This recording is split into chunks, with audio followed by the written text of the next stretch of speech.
Good morning everyone, welcome to exam orbit classes. तो आज है 16 नवंबर और आज के इस सेशन में 16 नवंबर से बनने वाले सभी महत्वपूर्ण क्वेश्चंस को डिस्कस करेंगे। अगर आप किसी भी एग्जाम की तैयारी कर रहे हैं तो ये क्लास आप सभी के लिए बहुत ही महत्वपूर्ण रहने वाली है। तो एक बार आप सभी क्लास को शेयर कर देंगे। क्लास स्टार्ट करने से पहले आप सभी के लिए एक सवाल है जिसका आंसर आपको देना है कमेंट्स बॉक्स में।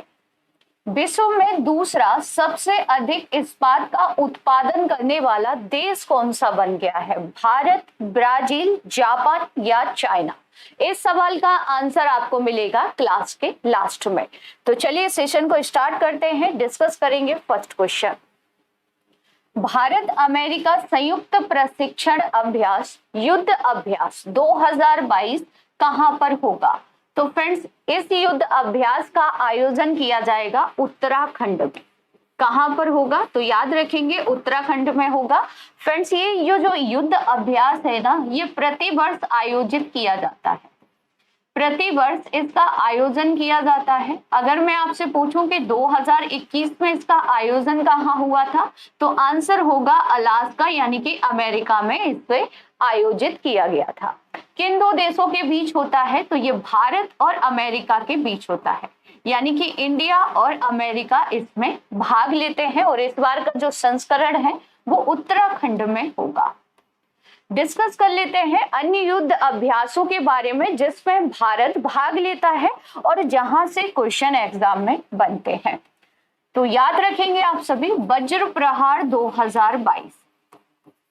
वज्र प्रहार 2022 इसका आयोजन कहां पर हुआ था? हिमाचल प्रदेश में। किन दो देशों के बीच होता है? तो इंडिया और अमेरिका के बीच इसका आयोजन किया जाता है। सेकंड आप सभी याद रखेंगे मैत्री। मैत्री जो युद्ध अभ्यास है ये इंडिया और थाईलैंड के बीच होता है। किसके बीच? तो इंडिया और थाईलैंड के बीच इसका आयोजन किया जाता है फ्रेंड, इंडिया थाईलैंड। इसके अलावा याद रखेंगे गरुड़। गरुड़ जो युद्ध अभ्यास है ये भारत और फ्रांस के बीच होता है। भारत और फ्रांस के बीच होता है फ्रेंड्स, है ना। ये कुछ महत्वपूर्ण एक्सरसाइज हैं, यहां से एग्जाम में क्वेश्चन बनता है, इसलिए आप सभी को रिवाइज भी हो जाएगा। इसके अलावा याद रखेंगे hand to hand. Hand to hand जो युद्ध अभ्यास है ये इंडिया और चाइना के बीच होता है। इंडिया और चाइना के बीच होता है। साथ ही में आप सभी को ज्ञात होगा बोस्तोक जो युद्ध अभ्यास है ये कहां पर हुआ था? रसिया में हुआ था। 2022 में इसका आयोजन रूस में किया गया था, जिसमें रसिया, चाइना, इंडिया ने भी भाग लिया था, है ना। और भी देशों ने इसमें भाग लिया था, लेकिन याद रखेंगे क्योंकि भारत भी इस युद्ध अभ्यास में शामिल हुआ था। नेक्स्ट आपको याद रखना है पिच ब्लैक। पिच ब्लैक जो युद्ध अभ्यास है, पिच ब्लैक, इसका आयोजन किया गया था ऑस्ट्रेलिया में। कहां पर हुआ था? तो ये ऑस्ट्रेलिया में हुआ था, जिसमें भारत ने भी भाग लिया था। अल नजा जो युद्ध अभ्यास है ये भारत और ओमान के बीच होता है। किसके बीच? भारत और ओमान के बीच इसका आयोजन किया जाता है। सिलिनेक्स जो युद्ध अभ्यास है, सिलिनेक्स युद्ध अभ्यास ये भारत और श्रीलंका के बीच होता है। जिमेक्स भारत और जापान के बीच होता है। तो फ्रेंड्स, ये कुछ महत्वपूर्ण युद्ध अभ्यास थे जो मैंने आपको रिवीजन करा दिया। आई होप आप सभी को ये याद होंगे, क्योंकि बार बार हम लोग करंट अफेयर की क्लास में ये पढ़ते रहते हैं, है ना। आगे बढ़ते हैं, डिस्कस करेंगे अभ्यास लेटेस्ट करंट अफेयर। कुछ एक्स्ट्रा है जो कि हाल ही में सुर्खियों में रहे थे, जैसे कि 2 दिवसीय सी विजिल 22 का कौन सा संस्करण 15 नवंबर से अखिल भारतीय तटीय रक्षा अभ्यास के हिस्से के रूप में पूर्वी समुद्री तट पर ये शुरू हुआ है? तो फ्रेंड्स, ये तीसरा संस्करण है। कौन सा संस्करण है? तीसरा। सिंगापुर भारत समुद्री द्विपक्षीय अभ्यास, जिसे हम सिम्बैक्स के नाम से जानते हैं, ये भारत और सिंगापुर के बीच होता है और हाल ही में इसे आयोजित किया गया था, है ना। इसके अलावा है टाइगर ट्रेम। टाइगर ट्रेम का आयोजन किया गया था अमेरिका में। सातवां भारत फ्रांस द्विपक्षीय वायु अभ्यास, जैसा कि अभी मैंने आपको बताया ही था, ये वायु अभ्यास है फ्रेंड्स, और गरुड़ नाम से जाना जाता है। और इसका हाल ही में जो 2022 में आयोजन हुआ है वो जोधपुर राजस्थान में हुआ है। कहां पर हुआ है? तो जोधपुर राजस्थान में इसका अभ्यास का आयोजन किया गया था, जिसमें भारत और फ्रांस ने भाग लिया था। अगर आप लोग पहली बार चैनल पर विजिट कर रहे हैं तो चैनल को सब्सक्राइब कर लीजिएगा, साथ ही बेल आइकन दबाना बिल्कुल ना भूलें, जिससे आप लोगों को क्लास का जो नोटिफिकेशन है सबसे पहले मिल जाएगा। अगर क्लास अच्छी लग रही है तो क्लास को ज्यादा से ज्यादा शेयर कीजिएगा, लाइक कीजिएगा और चैनल को सब्सक्राइब जरूर कर लीजिएगा फ्रेंड्स, है ना। साथ ही में इस क्लास की जो PDF है वो आपको टेलीग्राम चैनल पर मिल जाएगी, जिसकी लिंक वीडियो के नीचे डिस्क्रिप्शन बॉक्स में भी आपको मिल जाएगी, वहां से आप इसे ज्वाइन कर सकते हैं। इंस्टाग्राम और फेसबुक पर भी आप सभी हमें फॉलो कर सकते हैं। किसी प्रकार की कोई क्वेरी है तो दिए गए व्हाट्सएप नंबर पर भी आप सभी कांटेक्ट कर सकते हैं। अगला सवाल है कि मेजर ध्यानचंद खेल रत्न पुरस्कार 2022 किसे दिया जाएगा? तो फ्रेंड्स, मेजर ध्यानचंद खेल रत्न पुरस्कार को पहले हम किस नाम से जानते थे? राजीव गांधी, राजीव गांधी खेल रत्न पुरस्कार के नाम से जानते थे, जिसे बदलकर अब क्या कर दिया गया? मेजर ध्यानचंद खेल रत्न पुरस्कार कर दिया गया। फ्रेंड्स, ये आगामी परीक्षा के पॉइंट ऑफ व्यू से बहुत महत्वपूर्ण है, याद रखेंगे आप सभी, क्योंकि ऐसे ही क्वेश्चन एग्जाम में पूछ लिए जाते हैं।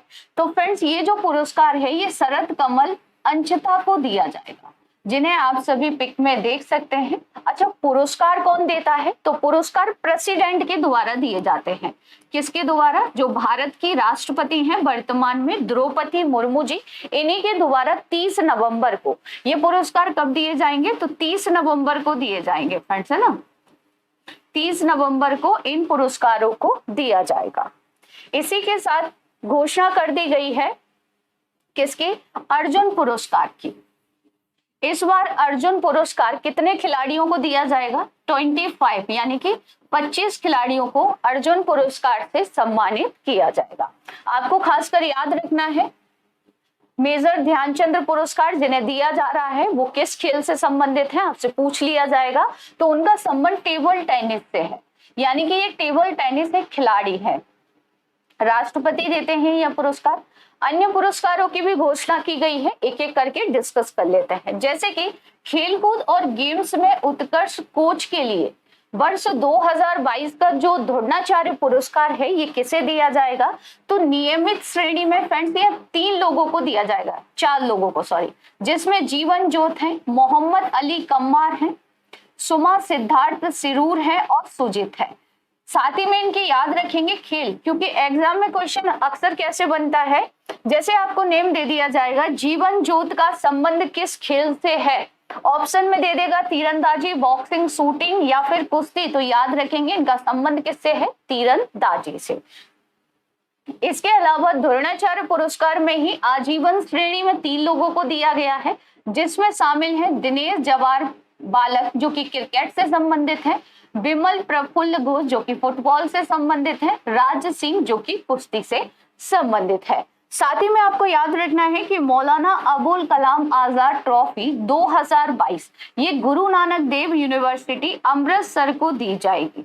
इस ट्रॉफी के बारे में भी आप सभी याद रखेंगे। आगे डिस्कस कर लेते हैं कुछ एक्स्ट्रा फैक्ट किसके बारे में, मेजर ध्यानचंद खेल रत्न पुरस्कार के बारे में, कि प्रथम महिला कौन थी जिन्हें ये दिया गया था, प्रथम व्यक्ति कौन थे जिन्हें ये पुरस्कार दिया गया था। तो फ्रेंड्स, खेल रत्न 4 वर्षों की अवधि में खेलों में उत्कृष्ट प्रदर्शन के लिए ये पुरस्कार दिया जाता है। पहला पॉइंट आप सभी को क्लियर होगा। सेकंड पॉइंट याद रखेंगे कि राजीव गांधी खेल रत्न पुरस्कार पहले से कहा जाता था, बदल दिया गया है। इस पुरस्कार की जो शुरुआत हुई थी वो 1991-92 में की गई थी। ये डेट बहुत महत्वपूर्ण है, याद रखेंगे। पहला जो पुरस्कार है यानी कि मेजर ध्यानचंद पुरस्कार से सम्मानित होने वाले पहले व्यक्ति कौन है, बहुत बार एग्जाम में ये पूछा गया है, विश्वनाथ आनंद हैं। खेल रत्न जीतने वाली सबसे कम उम्र के खिलाड़ी हैं अभिनव बिंद्रा। अब आप कमेंट्स करके बताइए कि जो अभिनव बिंद्रा है, पहला पॉइंट याद रखेंगे इनके बारे में कि इनका संबंध निशानेबाजी से है। किससे है? निशानेबाजी से। कमेंट्स में आपको बताना है कि इन्होंने ओलंपिक में कौन सा पदक जीता था। ओलंपिक में व्यक्तिगत स्पर्धा में इन्होंने कौन सा पदक जीता था। पहली महिला भारतीय जिन्हें यह पुरस्कार दिया गया कन्नम मल्लेश्वरी 1994-95। ठीक है, चलिए आगे बढ़ते हैं।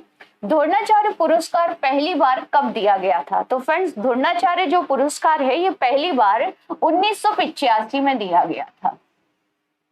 द्रोणाचार्य पुरस्कार के प्रथम विजेता कौन है? तो कुश्ती कोच भालचंद्र भास्कर भागवत को दिया गया था। देखिए एग्जाम में क्वेश्चन जैसे बनता है, या तो आपसे प्रथम पूछ लेगा, प्रथम भारतीय, प्रथम महिला, प्रथम व्यक्ति, या फिर जो आपसे करंट का रहेगा वो आपसे पूछ लिया जाता है ना। 2002 में द्रोणाचार्य पुरस्कार जीतने वाली पहली महिला एथलीट कौन है? तो याद रखेंगे इनका नाम है रेणु कोहली।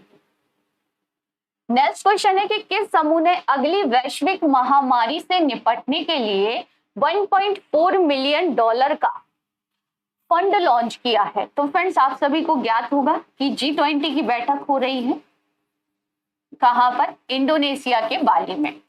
प्रधानमंत्री नरेंद्र मोदी जी भी इस बैठक में शामिल होने के लिए गए हैं, क्योंकि ये जो बैठक है ये राष्ट्र अध्यक्षों की बैठक हो रही है। इसी के बाद मेजबानी भारत को सौंप दी जाएगी, है ना। तो फ्रेंड्स, ये जो फंड लॉन्च किया गया है ये G20 में ही लॉन्च किया गया है, ताकि जो आने वाली जो भी समस्याएं होती हैं उनसे निपटा जा सके। ये फंड जो लॉन्च किया गया है वो स्वास्थ्य और वित्त मंत्रियों की जो बैठक हुई है इसमें लॉन्च किया गया है।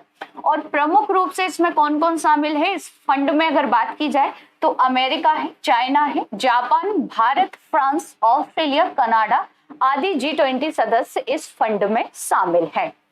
फ्रेंड्स, बैठक कब तक होगी? तो 16 नवंबर 2022 यानी कि आज तक इस बैठक का आयोजन किया जाएगा। अगर देखिए ऑप्शन में अगर बाली ना दे तो याद रखेंगे नूसा दूहा। नूसा दूहा भी कहां पर आता है? तो ये बाली में आता है और यहीं पर बैठक हो रही है। पूछा जा सकता है कि खबरों में रहा नूसा दूहा कहां पर है या किस देश में है? तो याद रखेंगे ये इंडोनेशिया में है फ्रेंड्स, है ना।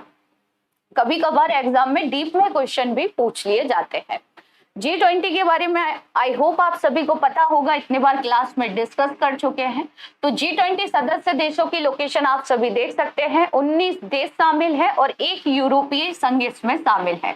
G20 का अपना कोई सचिवालय या मुख्यालय नहीं है, अपना कोई सचिवालय या मुख्यालय नहीं है, ये पॉइंट भी आप सभी को याद रखना है। और भारत इसका सदस्य देश है। नेक्स्ट क्वेश्चन है कि चंद्रमा पर नया रॉकेट आर्टेमिस फर्स्ट का प्रक्षेपण कौन करेगा? तो फ्रेंड्स, इसका जो प्रक्षेपण है ना वो आज होने वाला है। और कौन करेगा? नासा। नासा के द्वारा किया जाएगा। किस ग्रह के लिए? चंद्रमा के लिए। चंद्रमा के लिए नासा द्वारा। नासा इससे पहले 2 बार भी लॉन्च कर चुका है लेकिन असफल रहा है। ये तीसरी बार लॉन्च किया जा रहा है नासा के द्वारा। ठीक है, नासा के बारे में अगर बात की जाए तो नासा की स्थापना 1958 में की गई थी। नासा का हेडक्वार्टर वाशिंगटन DC में है और ये अमेरिका की अंतरिक्ष एजेंसी है। 3 पॉइंट नासा के बारे में आपको याद रखने हैं। लॉन्चिंग फ्रेंड्स, उल्टी गिनती शुरू हो चुकी है, आज लॉन्च होना है इसे। ठीक है, और इसकी लॉन्चिंग कहां से होने वाली है? तो फ्लोरिडा प्रक्षेपण केंद्र से इसे लॉन्च किया जाएगा। कहां से? फ्लोरिडा प्रक्षेपण केंद्र से इसकी लॉन्चिंग होगी आज। अगला सवाल है कि भारतीय ओलंपिक संघ के एथलीट आयोग के सदस्य के रूप में चुने गए 10 प्रतिष्ठित खिलाड़ियों में से निम्न में से कौन शामिल नहीं है? फ्रेंड्स, 10 खिलाड़ी चुने गए हैं। 10 के ही नाम बहुत महत्वपूर्ण है, डिस्कस करेंगे एक एक करके। तो पहले हमें ये देखना है कि इसमें से कौन सा नहीं है। तो देखिए, मिताली राज इसमें शामिल नहीं है, जबकि मैरी कॉम, PV सिंधु, मीराबाई चानू ये तीनों ही इसमें शामिल है। 10 सदस्य हैं। 10 में कौन कौन है? खेलों के नाम भी याद रखेंगे कि इनका संबंध किस खेल से है। भरत तोलक, मीराबाई चानू इसमें शामिल है। गगन नारक जो कि एक निशानेबाज है। अंचिता शरद कमल जो कि टेनिस खिलाड़ी है। हॉकी खिलाड़ी रानी रामपाल भी इसमें शामिल की गई हैं। साइकिल चालक भवानी देवी इसमें शामिल है। रोवर बजरंग लाल को भी इसमें शामिल किया गया है। और पूर्व shot putter OPMC Mary Kom भी इसमें शामिल है और PV सिंधु भी इसमें शामिल है। 10 सदस्यों को चुना गया है। और फ्रेंड्स अगर यहाँ पर बात की जाए तो पदक विजेता निशानेबाज यानी कि अभिनव बिंद्रा और पूर्व हॉकी कप्तान सरदार सिंह अंतरराष्ट्रीय ओलंपिक समिति और एशियाई ओलंपिक परिषद के सदस्य के तौर पर आयोग में शामिल होंगे। ये सदस्य के तौर पर होंगे फ्रेंड्स, इसलिए इन्हें मतदान करने का भी अधिकार होगा। ठीक है, याद रखेंगे आप सभी, सदस्य के तौर पर इन्हें चुना जाएगा। डिस्कस कर लेते हैं लेटेस्ट करंट अफेयर, जैसे कि भारतीय ओलंपिक संघ के अध्यक्ष कौन है? आदिल सुमरीवाला हैं। अंतरराष्ट्रीय ओलंपिक समिति के अध्यक्ष कौन है? थॉमस बाक हैं। अंतरराष्ट्रीय ओलंपिक समिति का जो मुख्यालय है वो लुसाने स्विट्जरलैंड में। चलिए आगे देखते हैं। अगला सवाल है कि सत्यजीत रे लाइफ टाइम अचीवमेंट अवार्ड 2022 से किसे सम्मानित किया जाएगा? तो फ्रेंड ये जो लाइफ टाइम अचीवमेंट अवार्ड है ना, ये पुरस्कार दिया जाएगा गोवा में 53वां अंतरराष्ट्रीय जो समारोह होने वाला है उसी में यह पुरस्कार दिया जाएगा, लेकिन घोषणा पहले ही कर दी गई है। तो ये पुरस्कार दिया जाएगा कार्लोस सोरा को। कार्लोस सोरा, जिन्हें आप सभी पिक में देख सकते हैं फ्रेंड, इनको इस पुरस्कार से सम्मानित किया जाएगा। 53वां संस्करण होगा। ठीक है, आयोजन कब से कब तक होगा? भारतीय अंतरराष्ट्रीय फिल्म महाउत्सव का, तो ये 20 से 28 नवंबर 2022 गोवा में इसे आयोजित किया जाएगा। अगला सवाल है कि प्रसार भारती के सीईओ के रूप में किसे नियुक्त किया गया है? तो प्रसार भारती के जो नए सीईओ बन गए हैं इनका नाम है गौरव द्विवेदी, जिन्हें आप सभी पिक में देख सकते हैं। ये प्रसार भारती के नए सीईओ बन गए हैं। डिस्कस कर लेते हैं यहाँ पर कि देखिए इनकी जो नियुक्ति है वो किसके द्वारा की गई है? प्रेसिडेंट द्रौपदी मुर्मू जी के द्वारा की गई है समिति के चयन पर। और इनका जो कार्यकाल होगा वो 5 वर्ष के लिए होगा। कितने वर्ष के लिए इनका कार्यकाल होगा? तो 5 वर्ष के लिए इन्हें चुना गया है फ्रेंड्स, है ना। भारतीय राष्ट्रीय कांग्रेस के नए अध्यक्ष कौन बन गए हैं? मल्लिका अर्जुन खड़गे बन गए हैं। बीसीसीआई के 36वें नए अध्यक्ष कौन बने हैं? रोजर बिन्नी बने हैं। आई होप आप सभी को ये नाम याद हो गया होगा अच्छे से। कमेंट्स करके बताइए कि बीसीसीआई के पहले अध्यक्ष कौन थे। इसका आंसर आप सभी मुझे कमेंट्स में देंगे। देश की नई 27वीं लेखा महानियंत्रक कौन बनी है? तो इनका नाम है भारती दास। नेक्स्ट क्वेश्चन है कि इन अवर लाइफ टाइम अभियान किसने शुरू किया है? तो फ्रेंड्स इन अवर जो लाइफ टाइम अभियान है ये भारत के द्वारा शुरू किया गया है। किसके द्वारा? भारत के द्वारा। कहां पर इसकी शुरुआत हुई है? तो COP27 का आयोजन कहां पर हो रहा है? मिस्र में हो रहा है फ्रेंड्स। कहां पर हो रहा है? तो मिस्र में इसका आयोजन किया जा रहा है। कॉप का फुल फॉर्म क्या है? कॉन्फ्रेंस ऑफ पार्टीज इसका फुल फॉर्म है, याद रखेंगे। मिस्र यानी कि इजिप्ट में भी इसका आयोजन कहां पर किया जा रहा है? तो कहां पर किया जा रहा है फ्रेंड्स? कमेंट्स करके बताएंगे आप सभी जल्दी से। साथ ही मैं आपको बता दूं कि 1 नवंबर 2021 को ग्लासगो में जो COP26 हुई थी ना, वहां पर प्रधानमंत्री नरेंद्र मोदी जी द्वारा लाइफ की अवधारणा पेश की गई थी। फ्रेंड्स जो ये लॉन्च किया गया है भारत के द्वारा, ये इसका शुभारंभ किया गया है। इसका जो उद्देश्य है वो 18 से 23 वर्ष तक के बीच के युवाओं को स्थायी जीवन शैली के संदेश वाहक बनने के लिए प्रोत्साहित करना है, जिसकी शुरुआत भारत के द्वारा की गई है। मिस्र के शर्म अल शेख में इसका आयोजन हो रहा है, नाम याद रखेंगे। साथ ही में COP27 में इटर लीड IT शिखर सम्मेलन की जो मेजबानी है वो भारत और स्वीडन ने मिलकर की है। किसने? भारत और स्वीडन ने मिलकर की है। और ये किससे संबंधित है? तो कार्बन उत्सर्जन को कम करने से संबंधित पहल है।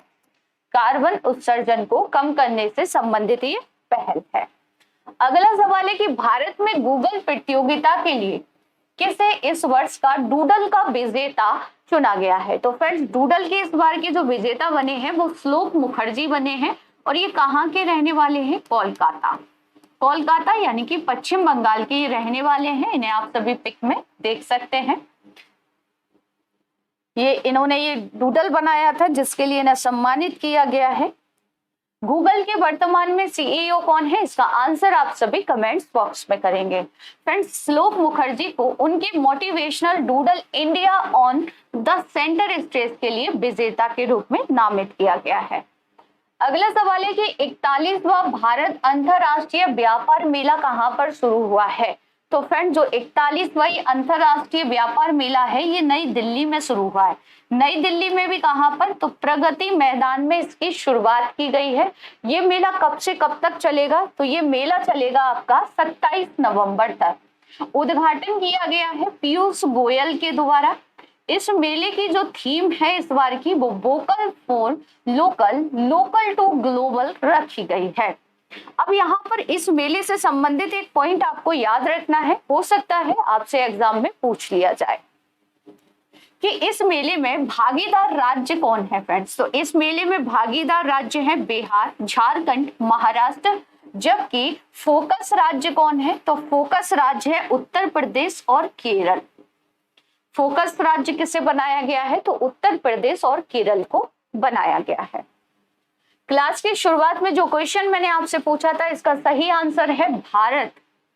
भारत जापान को पीछे छोड़ते हुए इस्पात का दूसरा सबसे बड़ा उत्पादक देश बन गया है। पहले स्थान पर कौन है? तो पहले स्थान पर है चाइना। कल की क्लास का रिवीजन कर लेते हैं। अमूर फाल्कन फेस्टिवल का 7वां संस्करण 14 नवंबर 2022 को कहां पर हुआ था? तो ये मणिपुर में हुआ था। अंतरराष्ट्रीय क्रिकेट परिषद यानी कि आईसीसी के वित्त और वाणिज्यिक मामलों के समिति के प्रमुख के रूप में चुना गया है जैसा को। 2025 कबड्डी विश्व कप संस्करण की मेजबानी करने वाला है इंग्लैंड। दुनिया की सबसे लंबी नदी क्रूज चलेगी कहां पर? वाराणसी में। लंदन में आयोजित वर्ल्ड ट्रेवल मार्ट में केरल को रिस्पॉन्सिबल टूरिज्म ग्लोबल अवार्ड से सम्मानित किया गया है। आसियान ने सैद्धांतिक रूप से किस देश को अपने 11वें सदस्य के रूप में स्वीकार करने पर सहमति व्यक्त की है? तो 11वां सदस्य बन सकता है तिमोर लेस्टे। तिमोर लेस्टे के बारे में अगर डिटेल से जानना है तो कल की क्लास आप जरूर देख लीजिएगा फ्रेंड्स, है ना। स्विट्जरलैंड पर्यटन ने किस ओलंपिक स्वर्ण पदक विजेता को अपना मैत्री राजदूत नियुक्त किया है? नीरज चोपड़ा को किया गया है फ्रेंड्स, है ना। आईसीसी में मेंस टी20 वर्ल्ड कप 2022 का विजेता कौन बना है? तो विजेता बन गया है इंग्लैंड, उप विजेता रहा है पाकिस्तान। स्लोवेनिया की पहली महिला प्रेसिडेंट बन गई है नताशा पिर्क-मुसर, जो कि पेशे से एक पत्रकार और वकील भी है, जिन्हें आप सभी पिक में देख सकते हैं। इंडियन बायोलॉजिकल डेटा सेंटर का उद्घाटन किस राज्य में किया गया है? हरियाणा में इसका उद्घाटन किया गया है, और हरियाणा में भी कहां पर? फरीदाबाद में। भारतीय अमेरिकी महिला अरुणा मिलर मैरीलैंड में किस पद को संभालने वाली पहली अप्रवासी बन गई हैं? तो ये लेफ्टिनेंट गवर्नर बन गई हैं। तो फ्रेंड्स, ये था कल का करंट अफेयर। अगर डिटेल से जानना है तो कल की क्लास आप लोग जरूर देख लीजिएगा। अंडर 19 मेंस टी20 वर्ल्ड कप 2022 की मेजबानी करेगा श्रीलंका। अब डिस्कस कर लेते हैं top 10 static GK question. Bharat में दासों के व्यापार पर प्रतिबंध किसने लगाया था? फिरोज तुगलक के द्वारा लगाया गया था। चांदी का टंका और तांबे का जीतल का प्रचलन किसने प्रारंभ किया था? मोहम्मद बिन तुगलक ने। कौन सी ग्रंथि आपात ग्रंथि भी कहलाती है? तो अधिवक्र को कहा जाता है। साग सब्जी उत्पन्न करने वाले पौधों का अध्ययन क्या कहलाता है? Olericulture. Store house of minerals किस पठार को कहते हैं? छोटा नागपुर पठार को। पोटबार पठार किस देश में स्थित है? तो ये पाकिस्तान में स्थित है। जॉर्डन नदी कहाँ गिरती है? मृत सागर में ये अपना जल गिराती है। चित्रगुप्त का एकमात्र मंदिर चित्रगुप्त स्वामी मंदिर कहाँ पर है? तो ये उज्जैन में है फ्रेंड्स, है ना। भारत की पहली पूर्णकालिक महिला वित्त मंत्री कौन है? निर्मला सीतारमण है। भारतीय बजट व्यवस्था का जनक किसे कहा जाता है? जेम्स विल्सन को कहा जाता है। कल की क्लास में मैंने आपसे जो क्वेश्चन पूछे थे उनके आंसर एक बार डिस्कस करेंगे फ्रेंड्स, है ना। खबरों में रहा विक्रम एस क्या है? तो ये एक रॉकेट है। राष्ट्रपति द्रौपदी मुर्मू ने 50वें मुख्य न्यायाधीश के रूप में किसे शपथ दिलाई है? धनंजय यशवंत चंद्रचूड़ को। आकार के संदर्भ में वरुण हमारे सौर मंडल में स्थान कौन सा रखता है? तो चौथे स्थान पर है और पृथ्वी 5वें स्थान पर है। कुतुब मीनार परिसर में जंगरोधी धातुओं के संयोजन से बने लोहे के खंभ की स्थापना किसने की थी? तो चंद्रगुप्त द्वितीय के द्वारा की गई थी। अब आप सभी के लिए कुछ सवाल हैं जिनके आंसर आपको देने हैं कमेंट्स बॉक्स में। तो फ्रेंड्स, पहला सवाल है कि राष्ट्रीय अनुसूचित जनजाति आयोग ने 4 नवंबर 2022 को निम्न में से किसे अनुसूचित जनजातियों में शामिल करने को मंजूरी दे दी है?